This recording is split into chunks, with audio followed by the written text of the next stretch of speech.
Assalamualaikum warahmatullahi wabarakatuh. Jadi saya akan memberikan sebuah materi yaitu tentang pengertian sistem berkas. Sistem penyimpanan pengorganisasian pengelolaan data pada alat penyimpanan eksternal dengan menggunakan teknik organisasi data tertentu. Merupakan mekanisme penyimpanan online serta untuk akses baik data maupun program yang berbeda dalam sistem operasi. Sistem berkas dan akses berkaitan dengan bagaimana cara melakukan insert data, update, serta regulasi data. Sistem perangkat sendiri mempunyai dua komponen penting, yaitu pertama file, merupakan abstraksi penyimpanan dan pengambilan informasi di disk. Abstraksi ini membuat pemakai tidak dibebani rincian cara dan letak penyimpanan informasi, serta mekanisme kerja perangkat penyimpanan data. Directory berisi informasi mengenai file, kebanyakan informasi berkaitan dengan penyimpanan. Biasanya dimiliki sistem operasi dan dapat diakses dengan rutin di sistem operasi. Terdiri dari nama dan ekstensi.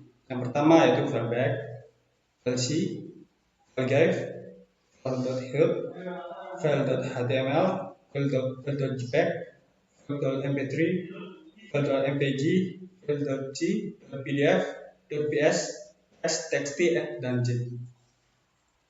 Tipe file sendiri juga memiliki tipe dan fungsi yang berbeda juga. Yang pertama yaitu executable, diakhiri dengan exe, com, bin, berfungsi untuk program yang disiapkan dijalankan.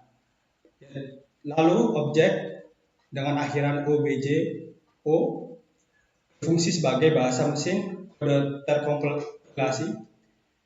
Yang ketiga yaitu kode asal source code, akhiran C, PC, PAS, Java, ACM, E, berfungsi sebagai kode asal dari berbagai bahasa. Yang keempat yaitu batch, diakhiri dengan bat, sh, berfungsi sebagai perintah pada shell.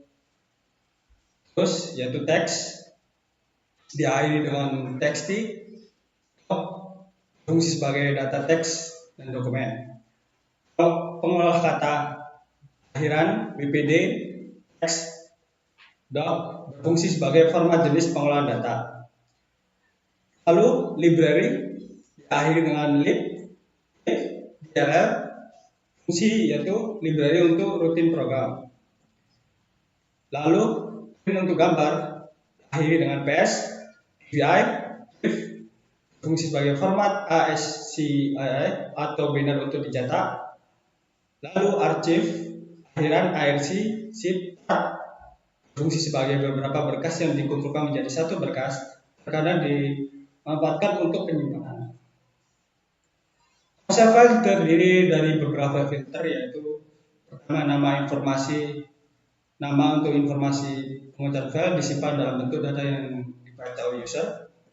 Lalu type diperlukan untuk sistem yang mendukung tipe benda. Lalu lokasi, pointer ke lokasi file pada perangkat. Size, ukuran file saat ini. Proteksi, mengontrol siapa yang bisa membaca, menulis, atau mengeksekusi file. Lalu time date dan user identification, data untuk proteksi security dan memonitoring pengguna. Kenalkan, nama saya Wahyu Rahmat Sunardianto. Saya akan melanjutkan presentasi dari Fajar Rusidi. Itu tadi sampai di konsep file, sekarang lanjut ke directory. Pandangan pemakai, directory menyediakan pemetaan nama file ke file. Informasi terpenting pada directory adalah berkaitan dengan penyimpanan, termasuk lokasi dan ukuran penyimpanan file. Beberapa konsep penting yang dipahami oleh pemakai. Pertama, hierarki directory, kemudian jalur pengaksesan atau dalam istilah bahasa Inggrisnya name, perintah-perintah memanipulasi directory. Manfaat file dan juga directory, yaitu sebuah sistem file sangat membantu para programmer untuk memungkinkan mereka mengakses file tanpa memperhatikan detail dari karakteristik dan waktu penyimpanan. Sistem file ini juga yang mengatur directory, device access, dan buffer.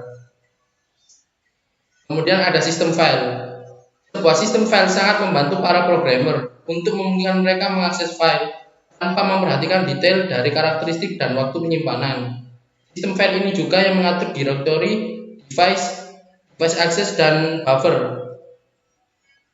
Tugas dari sistem file Pertama, memelihara direktori dari identifikasi file dan lokasi informasi. Kedua, menentukan jalan bagi aliran data antara main memori dan alat penyimpanan sekunder. Ketiga, mengkoordinasi komunikasi antara CPU dan alat penyimpanan sekunder dan sebaliknya. Keempat, menyiapkan file penggunaan input atau output. Terakhir, mengatur file bila penggunaan input atau output telah selesai. Model operasi file. Untuk master file dan program file, kita dapat melakukan create, update, retrieve, dan maintenance. Untuk work file, kita dapat melakukan create, update, retrieve, tetapi tidak dapat melakukan maintenance. Untuk report file, umumnya tidak dilakukan update, retrieve, ataupun maintenance. Untuk transaction file, umumnya hanya dilakukan create dan digunakan untuk sekali proses. Sekian presentasi dari kami berdua. Wassalamualaikum warahmatullahi wabarakatuh.